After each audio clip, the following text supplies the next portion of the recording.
her heel on the table this time. Okay? That was okay for the knee. It's not okay to bring her to her range of hip flexion. Alright?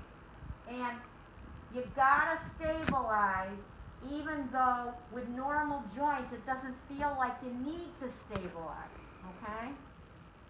So I need to stabilize proximally, get her hip up here, alright?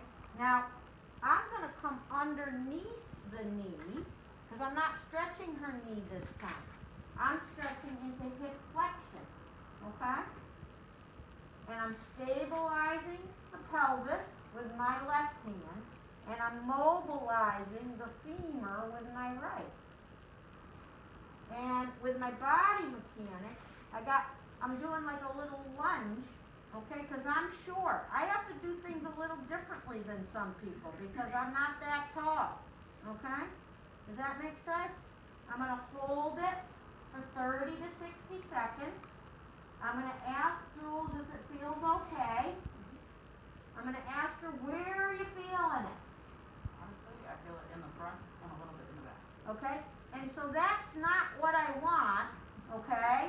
I want it in the back, I don't want it in the front, alright? And so, again, she's got a normal joint and doesn't really need this technique, okay? So for now, I'll reapply a little different. Does that feel a little bit better? Okay. I'm actually blocking her joint a little bit. We don't stretch normal joints, okay? But had she, like let's say her end feel was right here, I'd feel resistance, and then as her tissues started to relax a little bit, I would try to move her into more flexion, okay? Does that make sense? All right. With a large leg, it's hard to do. Suck it up, buttercup, okay? Not really any other position that you can work on hip flexion. You could maybe do it in sideline, then the stabilization would be a little bit tough, okay? Now, we can do hip flexion with the knee extended. That's more a muscle stretch, okay? And so, Jules, show me how far you can lift your leg up in the air. So I know maybe I'll be able to go a little bit further than that, okay? So now let me, and I'm going to use my body a little bit, okay, to get to a point where I feel a little bit of stretch, okay? And again, I don't want her knee to bend. If it starts to bend, then we're not stretching her hamstring, okay? So we got to work to keep the knee straight. And how are we doing? Feeling any stretch? Yeah, in the back. Okay?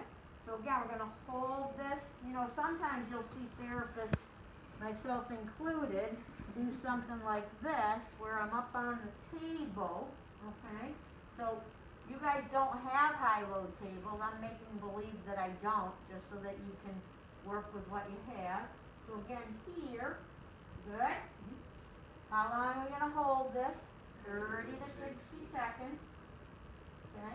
Maybe back off for a couple of seconds. And again, if you can, think about a progressive stretch. Alright? So maybe 12 seconds in, Jules seems to relax a little bit, so I'm not feeling as much resistance. So I'm going to go in a little further. Now I'm back feeling resistance. So she's feeling in the same spot. She shouldn't be feeling any pins and needles going on. This is also a sciatic nerve stretch. Okay? So we don't want any of that. Okay? And then at the end of 60 seconds, some of these stretches you're going to need a break more than they need a break. Okay? And then we would go right back in. Okay? Now you got to protect the knee. Okay? Because my leverage is right here at my shoulder. That's far from her hip joint. So I have to make sure that I'm not stretching your knee out. Okay? Does that make sense? Okay, so that's a hamstring.